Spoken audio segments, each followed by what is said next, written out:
마태복음 23장 25절에서 39절까지의 말씀을 제가 봉독하겠습니다.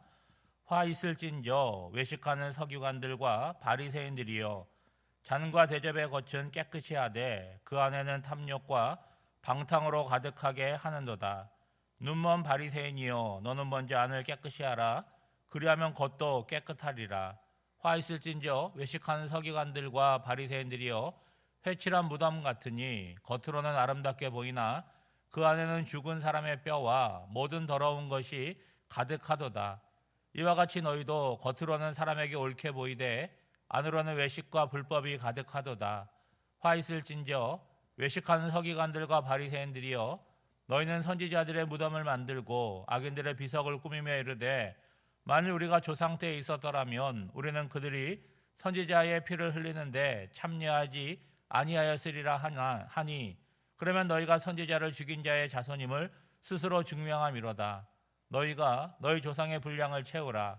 뱀들아, 독사의 새끼들아, 너희가 어떻게 지옥의 판결을 피하겠느냐.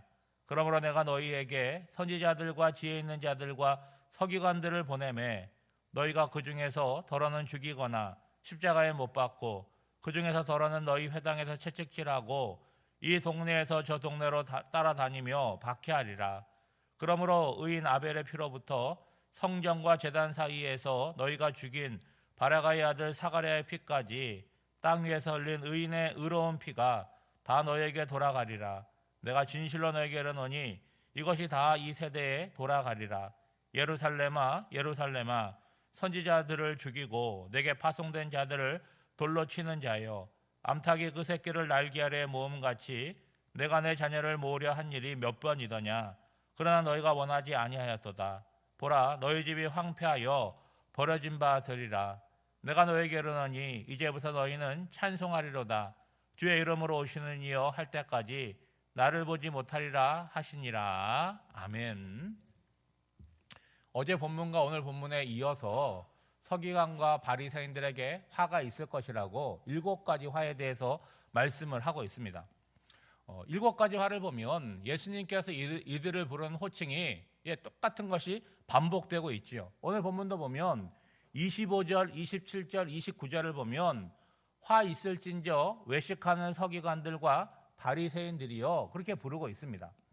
여러분, 서기관들은 뭐 하는 사람이냐? 성경을 필사 옮기는 사람이에요. 그때는 인쇄 기술이 없으니까 성경을 이렇게 계속 옮기는 사람들이니까 늘 성경을 가까이 하지 않겠습니까? 얼마나 많이 잘 알고 있겠습니까? 그러니까 율법의 전문가들이 서기관들이에요. 그럼 바리새인들은 어떤 사람이냐? 옳지 못한 것에서 자기를 따로 구별한 사람들이니까 거룩한 사람들이고 의로운 사람들로 그렇게 인정을 받는 사람들이죠. 그러면 하나님의 아들 예수님께서 이 땅에 오셔서 그들을 보고 뭐라고 칭찬하셔야 돼요? 복 있는 자들아 라고 칭찬해야 되는데, 오히려 그들을 향해서 화가 있을 것이다 라고 하면서 저주를 선포하십니다. 그 이유가 어디에 있느냐? 여러 가지가 있지만 가장 핵심이 뭐냐? 외식한다라고 하는 거예요. 여러분, 외식이라고 하는 거는요, 무대에서 가면을 쓰고 공연하는 배우를 일컫던 그런 단어에서 유래를 했습니다. 우리도 영화를 보고 드라마를 보면 그 역할을 하는 배우를 보면서 연기를 잘하면 뭐라고 얘기합니까? 야, 정말 연기를 잘한다, 그렇게 말하지 않습니까? 그러니까 본래 그 인물이 아닌데 마치 그 인물처럼 그럴듯하게 하는 거죠. 그래서 이 단어가 점차 어떻게 바뀌게 되냐면, 어떤 역할을 가장 하는 사람, 그러니까 위선자라는 의미로 쓰이게 된 거죠. 여러분, 여기에 나오는 이 서기관들과 바리새인뿐만이 아니라 오늘을 살아가는 저와 여러분도 마찬가지잖아요. 사람들에게 보여지는 그런 부분이 있고 보이지 않는 부분이 있죠. 그거는 누구만 알고 있습니까? 우리 자신만 알고 있는 거죠. 문제는 그것이 의도적으로 하는 것을 넘어서서 마치 자신들의 마음은 어떤 거예요? 우리는 진짜로 거룩하고 올바르게 살아간다라고 그렇게 생각하고 있는 것이 문제라고 하는 거죠. 그러니까 오랜 전통 속에서 자신도 모르게 살아가는 그 외식된 삶을 느끼지 못하고 그것이 아주 습관화되고 익숙한 삶으로 그렇게 자리를 잡았다는 거예요.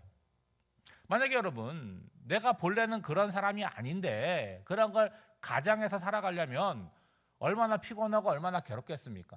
그런데 마치 내가 그런 존재인 것처럼 그렇게 의식을 하고 살아간다라고 한다면 여러분 그거는 고칠 수 없는 그런 문제 아니겠습니까? 오죽하면 사랑이 많으신 예수님께서 분노가 가득 찬 목소리로 이들을 저주하겠습니까? 여러분 심지어 33절에 보면 뭐라고 말하고 있어요? 이 뱀들아 독사의 새끼들아. 아마 요즘으로 말하면 아주 심한 욕이 되지 않겠습니까? 오늘 본문을 보면 이들의 외식이, 이들이 문제가 되는 외식이 구체적으로 어떤 것인지를 잘 비유로 표현해 주고 있어요. 먼저 25절에 보면 잔과 대접에 겉과 속을 대조하고 있습니다. 그리고 27절에 보면 이들의 외적인 것과 내면을 회칠한 무덤에 비유를 하는데 여러 가지를 얘기하고 있지만 말씀하고자 하는 핵심은 동일하지 않습니까? 겉으로 볼 때는 어떻다는 거예요? 깨끗하다는 거예요. 거룩하다는 것입니다. 그렇지만 그 속을 들여다보면 더럽고 추하다라는 말을 하고 있는 거죠. 바리새인과 서기관들은요 종교 지도자들입니다. 그러니까 사람들이 나를 잘 알아볼 수 있도록 어떤 종교적인 의복을 입고 다니잖아요. 그러니까 일할 수 없는 복장, 그래서 땅에 끌리는 그런 복장을 하고 다녀요. 그리고 입을 열면 어떤 얘기를 하겠습니까? 거룩한 얘기를 하고 구구절절 맞는 이야기만 합니다. 그것은 뭐라는 거예요? 마치 잔과 대접 그리고 회칠한 무덤과 같이 겉으로 보여지는 부분이라고 하는 거예요. 그렇지만 그 속에는, 그 마음속에는 뭡니까? 위선과 불법이 가득하다라고 하는 것을 지적하는 거죠. 여러분 이렇게 말하면 그렇죠, 속이 중요하죠, 내용이 중요하죠 라고 하는 것을 인정하지만 동시에 겉으로 보여지는 것, 그거는 별로 중요하지 않다라고 생각할 수 있는데 그렇지 않습니다. 여러분 겉과 속도 중요하지만 여러분 형식과 내용, 이거 역시도 중요하고 다르지 않다는 거예요. 여러분 26절에 보면 바리새인들에게서 뭐라고 얘기합니까? 눈이 멀었다라고 얘기하는 거예요. 그래서 눈을 뜨고 너는 먼저 안을 깨끗이 하라. 그리하면 겉도 깨끗이 하리라. 여러분 겉도 깨끗해야 되고 속도 깨끗해야 되는데 순서가 있다는 거예요. 뭐부터 깨끗해야 된다는 거예요? 내 내면, 속이 깨끗해야 된다는 거예요. 속이 깨끗해지면 겉도 깨끗해질 수밖에 없음을 얘기하는 거죠. 여러분 우리가 신앙생활 하고 있는데 이럴 위험성이 다분히 우리에게 있다는 거예요. 여러분 교회 다니니까 주일마다 예배를 드리고 우리가 쓰는 용어 중에 우리도 모르게 어떤 신앙적인 용어, 교회에서 사용하는 용어를 많이 쓸 수 있어요. 그러면 여러분 그런 용어를 사용한다고 우리가 거룩한 자가 되는 것입니까? 그런 것이 아니잖아요. 우리가 예수를 믿었으면 예수님께 우리 삶의 중심이 되어서 그분이 우리의 삶의 기준이 돼야 되잖아요. 그래서 거기서 어긋날 때 내가 교회 다니는 사람인데, 예수 믿는 사람인데 이러면 안 된다, 그 불편한 의식이 있어야 되는 거예요. 성경은 그런 것들을 뭐라고 표현합니까? 신앙의 열매라고 표현을 하는 거죠. 단도직입적으로 여러분 예수를 믿는데 믿기 전과 무엇이 달라졌습니까? 만약에 그런 것이 명확하지 않다라고 한다면 믿는다는 것의 유익이 무엇인지를 한번 생각해 보셔야 되죠. 29절에 보면 마지막 7번째 화를 말씀하시는데 이렇게 말씀하시죠. 너희는 선지자들의 무덤을 만들고 의인들의 비석을 꾸미며 이르되, 그들이 이렇게 하면서 뭐라고 얘기를 하냐면 만약 자신들이 조상들의 때에 살고 있었다라고 한다면 선지자들의 피를 흘리는데 자신들은 동참하지 않았을 것이라고 그렇게 얘기를 한다는 거예요. 그러면 이 말은 무슨 얘기입니까? 자기들이 선지자를 죽인 자들의 후손임을 스스로 인정하는 거라는 거죠. 근데 뭘 모르고 있는 거예요? 그때 있었다라면 그렇게 하지 않았을 것이라고 얘기는 하지만 지금 어떻게 살고 있어요? 지금 그 이상으로 악하게 살아가고 있다는 거죠. 주님의 판단은 무엇이냐? 너희들이 조상의 죄에서 조금 더 멀어지지 않았다는 거예요. 오히려 너희들이 조상들이 채우지 못한 그 악의 분량을 채우고 있다, 채우라고 말씀을 하는 거죠. 여러분 37절 말씀입니다.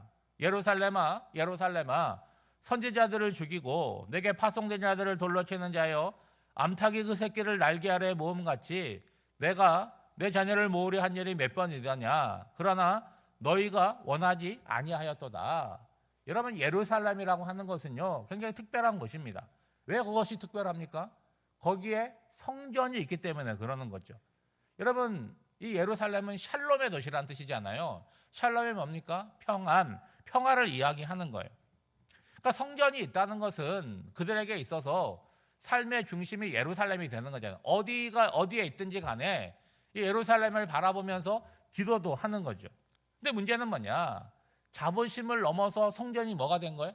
그 건물 자체가 그들의 우상이 되어버렸다는 거예요. 그러니까 성전을 화려하게 꾸며놓고 거기에 가서 뭔가를 드리게 되면 자신들의 삶에 문제가 없고 평안할 줄 그렇게 믿었다는 거죠.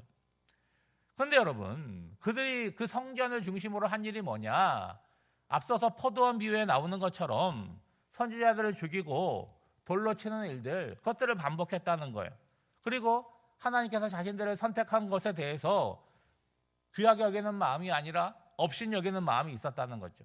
그러니까 결과적으로 그저 인간이 만든 그런 건물만을 바라보면서 우리에게 아무런 문제가 없을 것이다, 그렇게 안심했을 뿐 정작 성전에 임재하신 하나님과는 아무런 상관이 없는, 오히려 거스르는 삶을 살았다라고 하는 것이죠.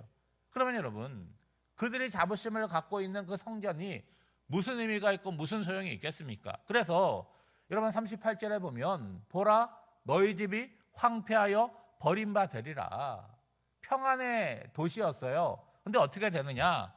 황폐한 땅이 되고 말 것이다 라고 말하고 있어요.